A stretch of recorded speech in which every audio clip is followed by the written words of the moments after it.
Alô, poxa, que legal, mais uma vez aqui está o pastor Antônio para falar com vocês. Né? O assunto hoje é um assunto que ele não é controverso, ele é muito inteligente, né? O que quer dizer que ele é muito inteligente? Bom, a questão de tudo isso aí é que eu vou fazer um comentário com vocês sobre o templo e morada do Espírito Santo. Prepare o lombo, que a pancada vai ser dura, né, em cima de vocês. Por quê? Porque nós vamos entender, vamos fazer um resumo rápido. Deus cria Adão e Eva, ele é excluso. Em cima disso, Abel morre. Abel, depois que morre, vem mais na frente, Sete, vem Enos. Enos começa a invocar o Senhor. Quando termina toda a estrutura ali do início, do dilúvio e aquela coisa toda, né? Terminando o dilúvio, aí vem Noé, depois Noé vem até chegar em Sem. Bora logo, Sem, depois Abraão, e Deus se revela para a humanidade. Quando ele se revela para a humanidade, ele levanta pessoas, né, para legislar sua nação, que seria o povo de Israel, através de Abraão, através dos patriarcas, e a nação ela é estruturada. Havia uma adoração ímpar, singular em relação a outras nações, que era o politeísta, em cima dessa unicidade, né, trinitária, que seria Deus Pai, Deus Filho e Deus Espírito Santo, ele começa a mostrar toda a sua estrutura, beleza. Só que ele precisaria de um lugar. Então ele dá para das 12 tribos, ele tira tira os levitas e dá toda uma estrutura como seria a adoração, a adoração sacerdotal, e seria ele ia criar uma nação teocrática, certo? Não teocrática, onde haveria um sacerdócio, em cima disso, no deserto, ele cria a tenda. Aí Davi, mais na frente, quer levantar um templo. Jesus sai do deserto, sai de adoração de templos ali, né, de Ofni, Finéias e Eli. Samuel chega, Salomão levanta a estrutura e faz um templo, a sétima maravilha do mundo, muito ouro, aquela coisa toda. E aí o pessoal passa a ter uma adoração, descendo que dentro daquela estrutura tinha um local de adoração, que era o Santo dos Santos, que estava a arca, lá na Pedra do Testemunho, onde lá atrás Abraão foi sacrificar seu filho. Em cima daquela pedra levantou-se o templo, em cima da pedra do sacrifício botava-se a arca. Em cima dela o propiciatório, onde jogava o sangue da expiação, que era a ovelha morrendo, né? E o seu sangue seria aquele de Cristo. Pá, beleza. Logo depois a gente vê que termina tudo aquilo ali, o templo é destruído, o povo transformou o templo num local de idolatria, e quando Jesus chega, novamente o templo foi reestruturado após a vinda da Babilônia, né? 539, Ciro dá autorização para ele, Zorobabel levantar, e Neemias conclui ali, em 445 ele vem, ele conclui toda a estrutura, que justamente Neemias está lá em Daniel, né? 9, né, do 24 ao 27, que é justamente as 70 semanas que começa nele, termina em Cristo. E em cima disso daí, o que é que Deus faz? Deus mostra o seu local de adoração. Beleza. Sendo que Deus viu e decepcionou-se com o que os homens estavam fazendo. Por isso que ele fala lá em Isaías, quem criaria um lugar para ele, lá em Atos 7, né? Ele já fala em Atos que ele não iria morar, mas em locais feitos para o homem.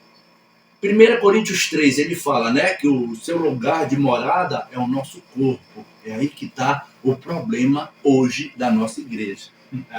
Esse que é o perigo dessa morada espiritual. Olha, Deus não está mais na arca, certo? O sangue da apropriação terminou na cruz, agora dá ênfase para que ele esteja intercedendo lá em cima, e agora não temos mais sacerdote. Nós chegamos no Pai através da nossa fé, né? A fé é a certeza das coisas que se esperam, e eu espero de Deus o melhor, e sou convicto que há um intercessor do lado dele, que é Cristo, que agora intercede por nós como advogado e como homem, beleza. Então ele não vai morar mais em templos feitos por ninguém, porque ele teve uma experiência.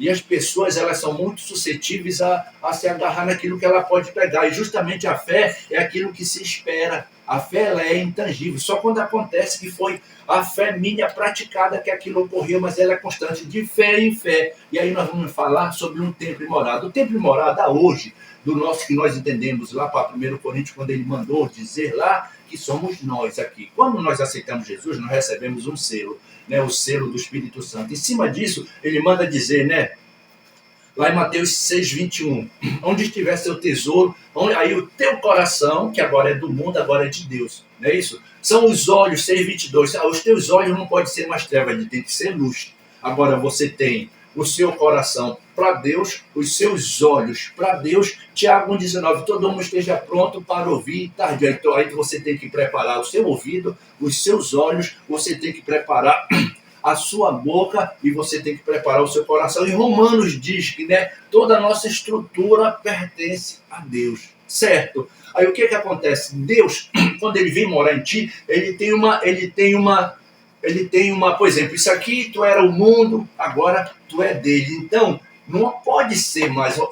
Primeiro João, ele diz que aquele que ama o mundo e as coisas que há no mundo, o amor do Pai não está nele. Então, o que acontece? Nós temos o homem que tem que viver em um comportamento cristão diferenciado, porque ele disse lá em Mateus 5,13 que nós somos luz e nós somos sal, 5:13 e 14. Então você tem que ser um sal que tempera e uma luz que ilumina. Então você é diferente, porque a Bíblia diz que o homem que não tem Deus, ele é morto.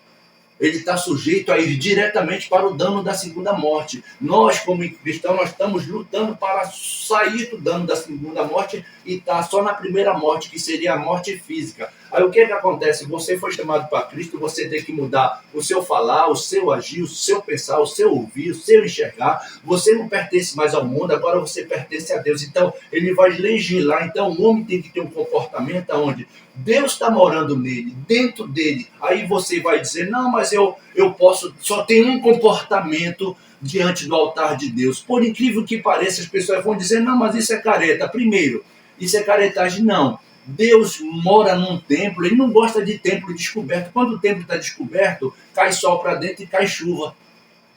Deus não mora em templo descoberto. Deus não gosta dos servos dele de camiseta. Não é que eu seja careta, mas o templo do Senhor, Deus não. Deus vê um comportamento. As pessoas não entendem. Porque Enoque chegou no nível do arrebatamento. Elias chegou no nível do arrebatamento. O arrebatamento, ele tem um nível. É um nível de santificação. Como é que você está se vestindo, homem, diante de Deus? Isso é só os homens. Você acha mesmo que Deus está aí, você só de sandália havaiana e uma bermuda por aí? Me diz, se tem um cara aqui bem vestido e outro de bermuda e alguém precisar de uma oração, vão pedir para o cara da bermuda? Mas eu sou cristão. Não, já há algo diferente. O homem do céu, ele é diferente no seu comportamento, no seu agir, no seu vestir. E não importa qual teologia as igrejas venham dizer, vocês sabem que nós somos diferentes no mundo. Nós somos algo que temos por mudança. Então ele mudou. Olha só o andar dele, o falar dele, as vestimentas dele. Não tem. O povo, quando lá vinha Jesus, dizia, olha, a gente só do jeito de vocês falar e se vestir, vocês são galileu. Olha, só de olhar para esse homem, eu vejo que ele é cristão. Porque há um comportamento na vestimenta.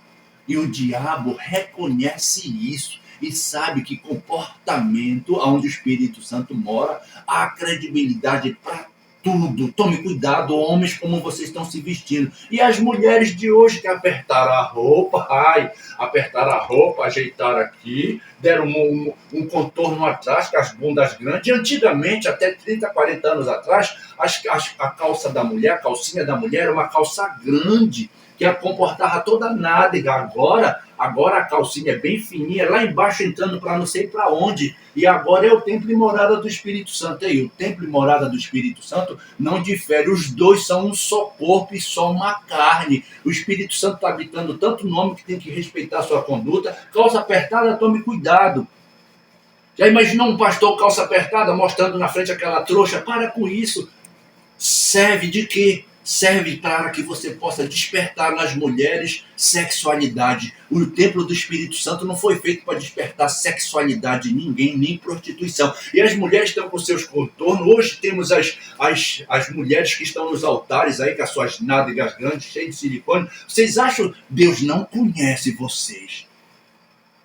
Não se iludam, pastoras que estão nos altares, levando os homens à prostituição, servindo de escândalo para a mídia, mostrando que hoje a igreja está entregue às baratas. Mulheres com os seios grandes e fartos, roupa apertada, bundas grandes, nádegas com calcinhas pequenas, desfilando nos altares, pregando. Deus não conhece vocês. Vocês vão pagar um alto preço por estarem no altar de Deus, levando os outros à prostituição. E vou dizer algo para vocês, pastoras, que estão levando o povo da igreja à prostituição. O mundo está vendo vocês, o diabo está satisfeito, está escarnecendo da casa do Senhor. Vocês estão apresentando para a igreja pão imundo. Malaquias disse que não poderíamos, mas vocês estão apresentando pão imundo. Tome cuidado, porque a mulher foi feita para mostrar o corpo para o marido. E a mulher que é solteira esconde o seu corpo para o marido, não é expor ele querendo achar que com tudo aquilo tem que servir como instrumento do diabo para trazer a prostituição para o olhar dos outros, para que possa ver a luxúria, tudo aquilo que não presta. Você está pensando que o altar de Deus é local de prostituição? Deus vai cobrar de vocês que estão expondo os corpos para os homens em cima dos altares, querendo dizer que você é ovelha. Ovelha não. Ovelha não age desse jeito. E hoje modificou-se tudo. É por isso que quando Jesus vinha, haverá amor na terra? Claro que não. Porque as nossas igrejas estão levando o mundo, estão levando as pessoas das igrejas para o mundo através da prostituição e está nos altares. Vocês dos altares, tomem cuidado, porque a nossa casa, a qual nós demos um passo para Jesus, é templo e morada do Espírito Santo. E ai daquele ou daquela por onde vem o escândalo. E isso é Jesus mandando, o apóstolo aqui, o Senhor Jesus mandando dizer para vocês, o pastor Antônio, eu agradeço e que vocês tenham o melhor dia e a melhor noite em nome do Senhor Jesus. Amém. E graças a Deus.